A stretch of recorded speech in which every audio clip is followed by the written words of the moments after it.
Hello, good morning students, સુપ્રભાતમ. આપણે ભણી રહ્યા છીએ ધોરણ 10 ગણિત પ્રકરણ 3. એમાં સ્વાધ્યાય 3.3 પ્રશ્ન 3 એનો છઠ્ઠો દાખલો. સૂચના એવી છે કે જે સમસ્યા એટલે કે કૂટ પ્રશ્ન આપ્યો હોય એના ઉપરથી દ્વિચલ સુરેખ સમીકરણ યુગ્મ બનાવવાનું અને ત્યારબાદ એને ઉકેલવાનું આદેશની રીતે. ઓકે, હવે આ જે દાખલો છે એ ઉંમર આધારિત દાખલો છે. જો આ ઉંમર આધારિત દાખલો એક દાખલો સારી રીતે સમજીને જો એ શીખી લેશો ને તો તમારે આ ચેપ્ટરમાંથી કોઈ પણ ઉંમરવાળો દાખલો તમને આવડશે. Okay, let's start. 5 વર્ષ પછી જેકબની ઉંમર તેના પુત્રની ઉંમર કરતાં 3 ગણી હશે. ઓકે, ફરીથી 5 વર્ષ પછી જેકબ એટલે કોઈ વ્યક્તિ છે, એની ઉંમર તેના પુત્રની ઉંમર કરતાં 3 ગણી હશે. અહીં બેની સરખામણી છે, જેકબ અને એના પુત્રની ઉંમરની સરખામણી છે. ઓકે, પછી બીજું વાક્ય છે 5 વર્ષ પહેલાં. એટલે જસ્ટ રકમને મેં છૂટી એટલા માટે લખી છે કે આપણને ખબર પડે કે એક આ વાક્ય ઉપરથી સમીકરણ બનશે અને નીચેનાથી બનશે. 5 વર્ષ પહેલાં ઉપર પછી હતું અને પહેલાં હતું.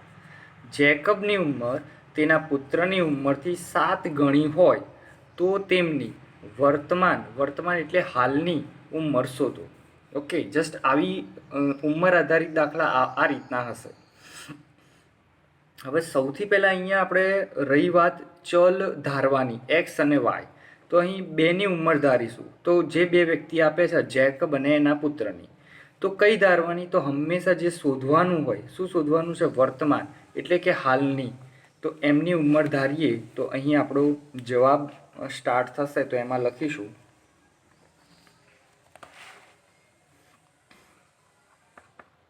ધારો કે જેકબની હાલની ઉંમર બરાબર x વર્ષ. પછી છે તેના પુત્રની ઉંમર, તો અહીંયા લખીશું તેના પુત્રની હાલની લખવું ફરજિયાત છે. ઓકે, ઉંમર બરાબર વાય વર્ષ. ધારવામાં આપણે કદાચ જેકબની પણ વાય ધારી શકીએ છીએ અને પુત્રની એક્સ ધારી શકો છો, કોઈ પણ ધારી શકાય. પણ અત્યારે આપણે જેકબને એક્સ અને પુત્રની હાલની ઉંમર વાય વર્ષ ધારી છે. હવે રકમમાં જોશો તો શું છે? 5 વર્ષ પછી શબ્દ આપેલો છે. તો જસ્ટ અહીંયા બીજું સ્ટેપ થશે, આપણે લખીશું 5 વર્ષ પછી. ઓકે, હું જે દાખલો ગણતરી જે બતાવું છું એ જ રીતે તમે ગણશો તો તમને માર્ક્સ વધારે મળશે. વધારે એટલે કંઈ 3 ના 4 નથી થવાના, પણ એની ઇમ્પ્રેશન સારી પડશે. 5 વર્ષ પછી એટલે ઘણીવાર આવું પિક્ચર જોતા હોય ને તો એવું જો આપણે જોઈએ કે હીરો ભાઈ નાનો હોય અને પછી લખે 10 સાલ યા 20 સાલ કે બાદ, એટલે તરત મોટો થઈ જાય. તો અહીં થાય છે આપણે 5 વર્ષ પછી. હવે તમે જોશો અહીંયા જેકબની હાલની ઉંમર કેટલી છે? x વર્ષ. તો 5 વર્ષ પછી જેકબની ઉંમર કેટલી થશે? તો અહીંયા લખીએ છીએ જેકબની ઉંમર બરાબર. હવે થોડુંક આને સમજીએ. ધારો કે તમે અત્યારે છે ને 15 વર્ષના છો. ઓકે, હવે 5 વર્ષ પછી તમે કેટલા વર્ષના થશો? એટલે તમને એવું લાગે કે 15 ને 5 ભાઈ 20 વર્ષ, એટલે 5 વર્ષ શું કર્યા? ઉમેર્યા. તો અહીંયા પણ એવું થશે. જેકબની ઉંમર હવે શું થશે? તો પહેલાં કેટલી હતી? x વત્તા 5 વર્ષ. ઓકે, હવે આ જે જેકબની ઉંમર છે એ કઈ છે? 5 વર્ષ પછીની. હવે એના પુત્રની પણ લખી દેવાની. તો પુત્રની ઉંમર અહીંયા હાલની ના લખાય, કારણ કે આ શેની વાત છે? 5 વર્ષ પછીની. પુત્રની તો પછી હાલની કેટલી હતી? વાય. એમાં 5 વર્ષ શું કરવાના? ઉમેરવાના. એટલે જ્યારે પણ પછી હોય ને એટલે શું કરવાનું? સરવાળો. આ ક્લિયર રહેવું જોઈએ. અને જે 5 કીધા હોય તો 5 લખવાના, 7 કીધા હોય તો 7 લખવાના. તો આ મળી આપણને 5 વર્ષ પછીની બંનેની ઉંમર. હવે જે 5 વર્ષ પછી છે ને એ સરખામણી કરે છે. તો અહીંયાથી નવું સ્ટેપ થશે. આ જે આપણી રકમ હતી 5 વર્ષ પછી શું કહે છે? જેકબની ઉંમર તેના પુત્રની ઉંમર કરતાં 3 ગણી હશે. આ વાક્યને આપણે ગાણિતિકમાં લખીશું. તો અહીંયા કોની સરખામણી છે? જેકબની ઉંમર. તો અહીંયા લખીશું જેકબની ઉંમર બરાબર જેકબની ઉંમર બરાબર કોના? તેના પુત્રની ઉંમર કરતાં 3 ગણી. એટલે એના પુત્રની ઉંમર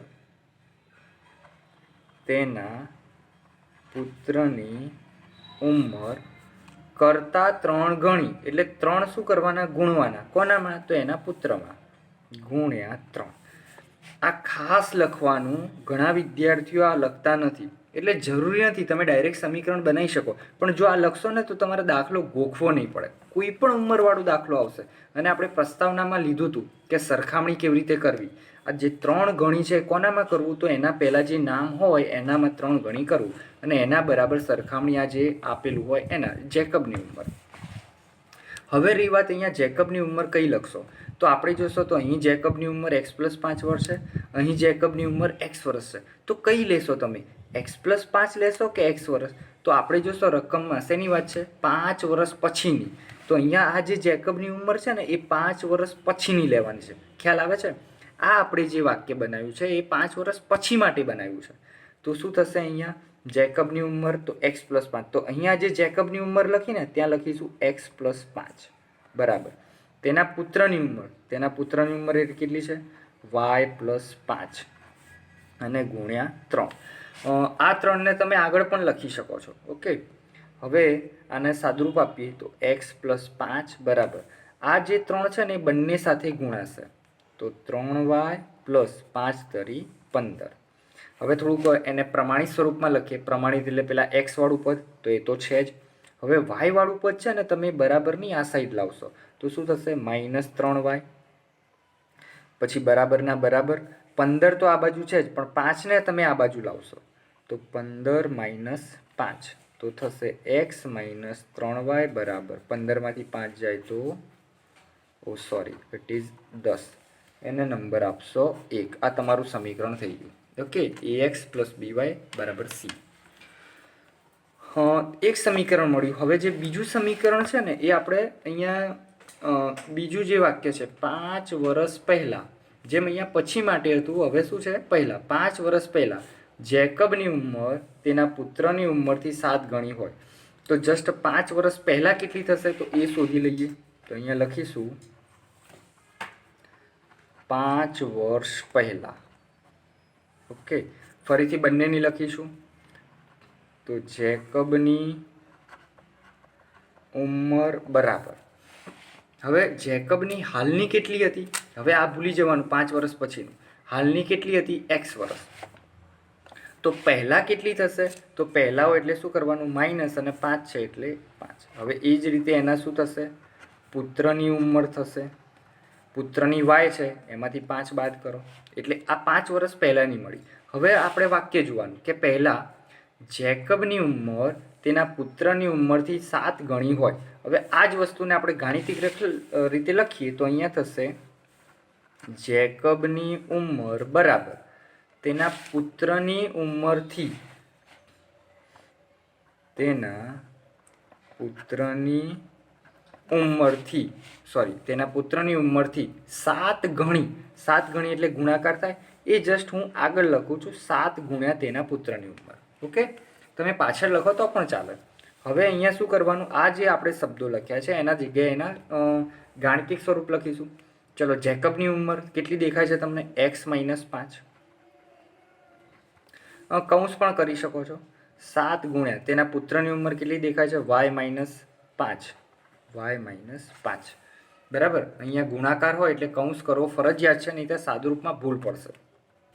ચલો, x - 5 આ 7 બંને સાથે ગુણાશે તો 7y - 7 × 5 = 35. ઘણા લોકો ઉતાવળમાં 7y કરે છે પણ આ 5 એમના એમ રાખે છે, એટલે ધ્યાન રાખવાનું. ચલો, પ્રમાણિત સ્વરૂપ પહેલાં x વાળું, y વાળું લાવો તો આ -7y બરાબર આ બાજુ -35 એમના એમ, પણ આ જે -5 આ બાજુ આવશે ને તો પ્લસ થશે. બરાબરની એકબીજાની સાઈડ જ્યારે પદો ઉલટાય ત્યારે નિશાની બદલાય. x - 7y બરાબર આનું સાદુરૂપ થશે 30 અને મોટાની નિશાની માઇનસ, આને નંબર આપો 2. ઓકે, તો આપણને આ રીતે અહીં 2 સમીકરણો આપણને મળ્યા છે. હવે શું કરીશું તો અહીંયા આમ તો કોઈ પણ રીતે ઉકેલી શકીએ, આપણે ઉંમર શોધવાની છે, પણ આ જે 3.3 છે એમાં આદેશની રીતે કીધું છે. જો લોપની રીતે કીધું હોય તો it's very easy for us. બે સમીકરણ જોશો 1 અને 2, તો એમાં એક્સ ચલ જોશો ને તો સરખા જ છે, માટે સીધા 1 અને 2નું સીધું એ કરી દઈએ લોપ તો થઈ જાય, એને કોઈ ગુણવાની જરૂર નથી, એક્સનો લોપ સીધો થઈ જાય. ઓકે, પણ આપણે કરવાનું છે આદેશની રીત. તો જસ્ટ હવે અહીંયા તો નવા પેજ ઉપર આપણે કરીએ છીએ. ઓકે, તો અહીં લખીશું આદેશની રીતે. સોરી, ઓકે, આદેશની રીતે. તો સમીકરણ 1 પરથી, તો સમીકરણ 1 પહેલાં લખી દો, x - 3y બરાબર 10. ઓકે, માટે થોડુંક કેમેરો એડજસ્ટ કરી લઈએ.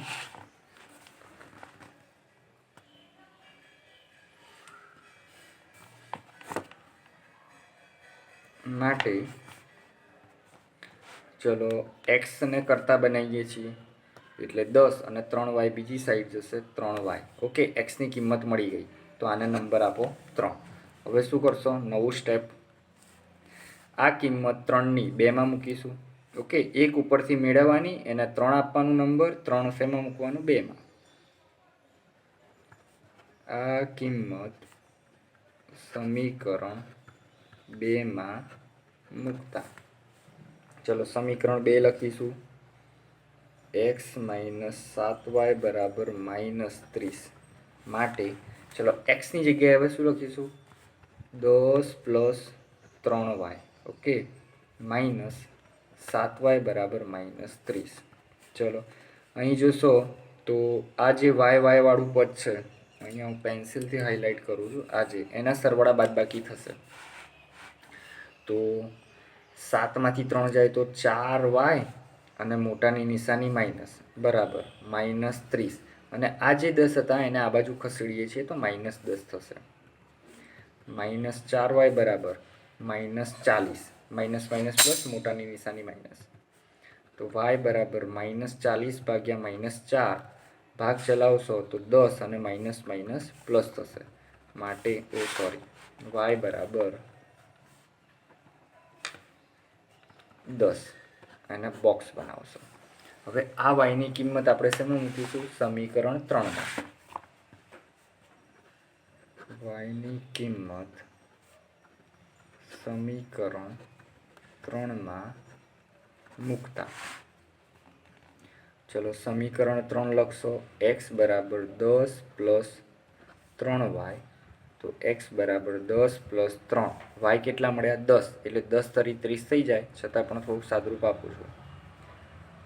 10 + 10 તરી 30. ઘણા લોકો અહીંયા શું કરશે, પહેલાં 10 ને 3 13 કરી દેશે. ખાસ ધ્યાન રાખવો, ભાગુ શબા એટલે પહેલાં આ ગુણાકાર કરવો.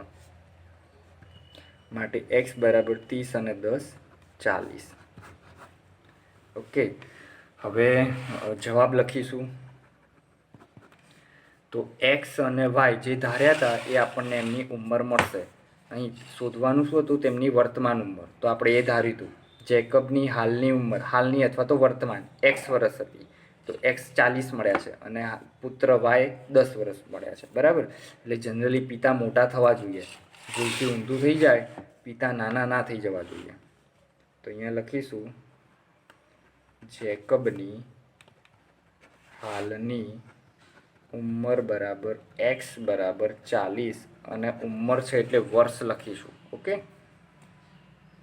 અને પુત્રની હાલની ઉંમર y બરાબર 10 વર્ષ. ઓકે, અને એને બોક્સ બનાવીશું.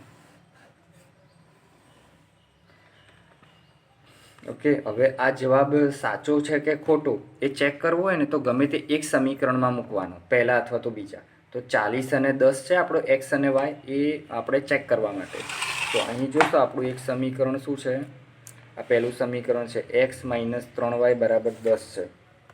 હવે ધારો કે આ ચેક કરવું છે તો અહીંયા શું કરશો, તો આપણને x - 3y બરાબર 10 છે, આપણને એક્સ મળ્યા છે 40 અને વાય મળ્યા છે 10 મળ્યા છે. તો ચલો આમાં મૂકીએ.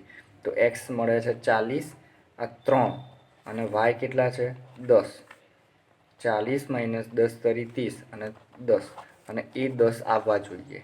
ઓકે, ડાબામાં મૂકો તો જવાબ આવવું જોઈએ. તો આપણે જવાબ સાચો છે 40 અને 10. એટલે આ રીતે તાળો મેળવી શકાય, ટેલી કરી શકાય દાખલો સાચો છે કે. કાં તો 1માં મૂકી શકો, કાં તો 2માં મૂકી શકો. બંનેનો ડાબામાં મૂકો તો જવાબ એનો જમણી બાજુ -30 આવે. તમે અહીંયા 40 મૂકો અને અહીંયા 10 મૂકો ને તો -30 આવે. તો આ રીતે એ તાળો મેળવી શકાય છે. ઓકે, ફરીથી ધ્યાનમાં રાખવા જેવી બાબત, તો જ્યારે ઉંમરવાળા દાખલા આવે ત્યારે સૌથી પહેલાં જે શોધવાનું હોય વર્તમાન ઉંમર, તો એ બંનેને એક્સ અને વાય ધારી લો, જે બે વ્યક્તિ આપેલા હોય. ખાસ હાલ નહીં લખવાનું. પછી જે પછી આપ્યું હોય અથવા તો પહેલાં આપ્યું હોય, ચલો 5 વર્ષ પછી છે તો 5 વર્ષ પછીથી બંનેની ઉંમર લખી દો. ત્યારબાદ જે વિધાન આપ્યું હોય એનું ગાણિતિક સ્વરૂપ કરીને એનું સાદુરૂપ આપો એટલે સમીકરણ 1 મળશે. એવી રીતે બીજા વાક્યનું તમને બીજું સમીકરણ મળશે. Okay, thank you very much.